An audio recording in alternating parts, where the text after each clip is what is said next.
బుల్లితెర యాంకర్ సుమ తర్వాత అంతటి పేరు తెచ్చుకున్న యాంకర్ శ్రీముఖి. తనదైన మాటలతో, డాన్స్తో తనకంటూ ఒక గుర్తింపును సంపాదించుకుంది. ఒక పక్క షోస్ చేస్తూనే ఇంకో పక్క సినిమాలు చేస్తూ మెప్పిస్తుంది. ఇక ప్రస్తుతం అన్ని టీవీ ఛానల్స్ లోనూ శ్రీముఖి కనిపిస్తుంది. ఇందుకు గల కారణం అనసూయ యాంకర్ నుంచి బ్రేక్ తీసుకోవడం.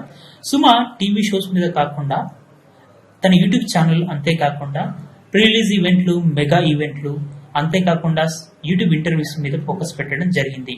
నిత్యం సోషల్ మీడియాలో యాక్టివ్ గా ఉంటూ అభిమానులు అలరిస్తూ ఉంది శ్రీముఖి. ఇక ఈ మధ్య ఎక్కడ చూసినా అమ్మడి పెళ్లి గురించే ప్రస్తావన నడుస్తూ ఉంది.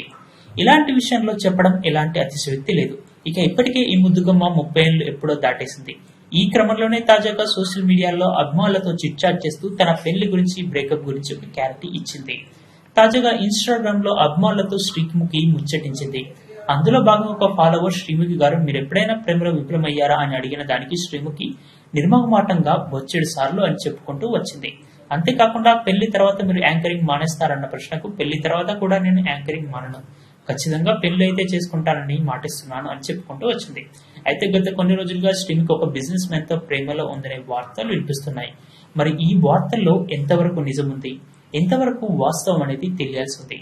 ఆమె పెళ్లి చేసుకోబోతుందా, ఆమె పెళ్లి త్వరలోనే ఉండబోతుందా, లేక ఈ పెళ్లి ప్రేమ పెళ్లియా, పెద్దలు కుదిర్చిన పెళ్లా అని తెలియాల్సి ఉంది. అంతేకాకుండా కెరీర్ లో జోరులో ఉన్న సమయంలో తను పెళ్లి చేసుకోవడం అనేది మంచి డెసిషన్ కాదని శ్రీముఖి భావిస్తున్నట్టు ఇండస్ట్రీ వర్గాల నుంచి ఒక సమాచారం వినబడుతోంది.